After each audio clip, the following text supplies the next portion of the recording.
Boston facing elimination in a series in which they've been just flat out dominated. And they have a lot of people wondering what the future holds for a team that was supposed to have the brightest future in the NBA. I remember a year ago at this time, we were talking about whose future would you rather have than Boston? Well, now all of a sudden, I don't hear people talking that way. And according to Caesars, take a look at that. The best landing spot for Kyrie Irving is likely to be in the New York area, with the Nets currently as the favorites, followed by the Knicks. And we know free agency will begin at the beginning of July. What is your take on all of this, Zach Lowe? If this thing ends tonight, the way it has sort of gone to this point, with Kyrie shooting and playing hero ball and his teammates kind of standing around and looking aggravated by it, what then happens with Kyrie Irving?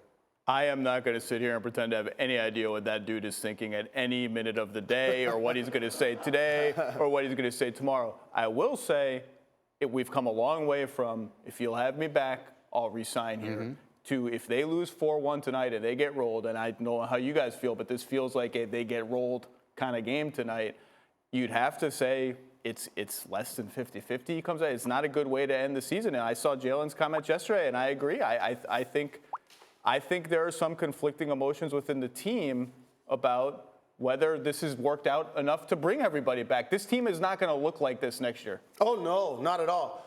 And based on those odds, so here's the pro. The Nets and Atkinson, their coach, have done a terrific job of implementing a perimeter-oriented offense that allowed Dinwiddie to shine, that allowed Russell to shine, that allowed LeVert to shine.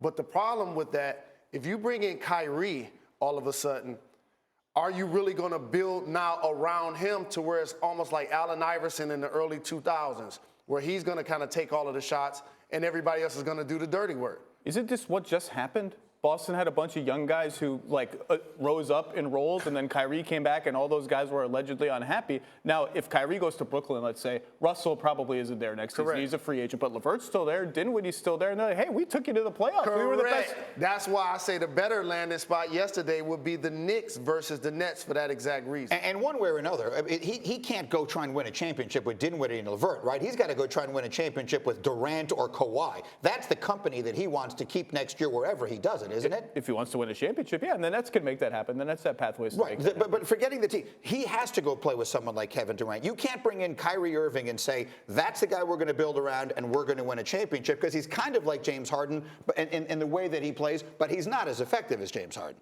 Almost nobody in the league is as effective That's as James. my point. You're asking is he the best player on the championship team question, and the answer would appear no. But, how many guys in the whole league are? 3, 4? How many guys can we actually say that about? A handful, only a couple of those. And while Kyrie's a terrific talent, I don't think he's the best player at this point on the championship contending team. No, I think that has become pretty clear. And then, so on Boston, they will move in an entirely different direction. Does it feel like they have been a little bit stunted here? I mean, we've seen Gordon Hayward.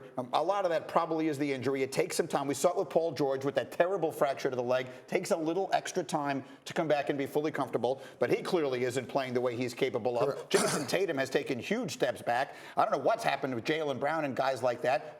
If Kyrie goes, do they all of a sudden become what they were again? I think so. And here's the thing when you talk about stunting. This time last year, we were calling Rozier Scary Terry. Right. Now he's barely playing against a team that they beat in the playoffs last year against a guy that he mocked, Eric Bledsoe, who's the starting point guard and just got a $70 million deal. What do you think he's sitting on the sideline saying, playing 15 minutes, when the guy that's now taking your minutes says he shouldn't have only took 22 shots and made 7, that he should have took 30. And the one name hovering over this that we haven't mentioned yet is Anthony Davis. Because if Kyrie Irving leaves or tells the Celtics he's leaving, I don't know that they have the wherewithal to go all in on Anthony Davis and put their chips in. And that affects New Orleans. It affects the Lakers. It affects everybody. It feels, you and I, Jalen and I were just talking about this during the break. It feels like the entire NBA is going to get reshuffled. It is. This July. Let's see what happens the next month, because the month after that could be abject chaos.